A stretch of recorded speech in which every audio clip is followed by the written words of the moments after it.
ಕೃಷ್ಣ ಅಡುಗೆ ಮನೆಗೆ ಸ್ವಾಗತ ಫ್ರೆಂಡ್ಸ್. ಇವತ್ತು ನಾನು ಹರ್ಕ್ ಹೋಳಿಗೆ ಹೇಗೆ ಮಾಡೋದು ಅಂತ ತೋರಿಸ್ಕೊಡ್ತೀನಿ ನೋಡಿ. ಇದು ಉಳಿದಿರುವಂಥ ಚಪಾತಿಯಿಂದ ಮಾಡುವಂಥದ್ದು. ಇಲ್ಲಿ ನೋಡಿ, ಒಂದು ಚಪಾತಿನ ನಾನು ಈ ಥರ ತುಂಡು ಮಾಡಿ ಇಟ್ಕೊಂಡಿದ್ದೀನಿ, ಕಟ್ ಮಾಡ್ಕೊಂಡು ಇಟ್ಕೊಂಡಿದ್ದೀನಿ. ಇದು ಕಟ್ಟಿಗಾದರೂ ನಡೆಯುತ್ತೆ, ಮೆತ್ತಗಿದ್ರೂ ನಡೆಯುತ್ತೆ.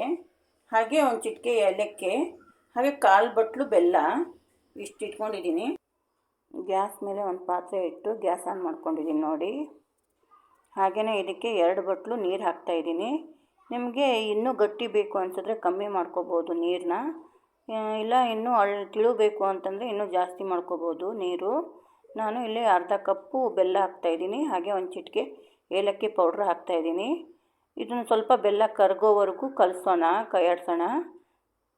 ಬೆಲ್ಲ ಕರಗೋವರೆಗೂ ಕುದಿಸ್ಬೇಕು ನೋಡಿ. ಇವಾಗ ಬೆಲ್ಲ ಕರಗಿದ್ದಾಯಿತು.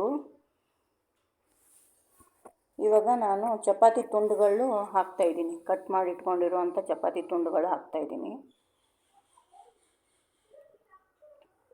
ಚೆನ್ನಾಗಿ ಕುದಿಸ್ಬೇಕು.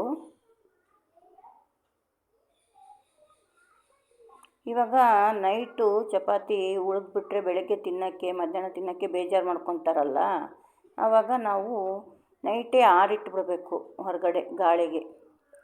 ಆರಿಟ್ಬಿಟ್ರೆ ಅದು ಗಟ್ಟಿಯಾದರೂ ಮೆತ್ತಗಿದ್ರೂ ಈ ಥರ ಮಾಡ್ಕೋಬೋದು, ಚೆನ್ನಾಗಿರುತ್ತೆ. ಉಳಿದಿರೋ ಚಪಾತಿಯಿಂದ ಈ ಥರ ಮಾಡ್ಕೊಂಡು ತಿಂದರೆ ನಿಮ್ಗೆ ಚಪಾತಿನೂ ಖರ್ಚಾಗುತ್ತೆ, ತಿನ್ನೋಕ್ಕೂ ಈ ಥರ ಬೇಜಾರಾಗಲ್ಲ ನೋಡಿ. ಇವಾಗ ಗಟ್ಟಿ ಆಗ್ತಾಯಿದೆ, ಚೆನ್ನಾಗಾಗಿದೆ ನೋಡಿ, ಚೆನ್ನಾಗಿ ಕುದೀತಾ ಇದೆ. ಇನ್ನೊಂದು 2-3 ನಿಮಿಷ ಕುದಿಬೇಕು.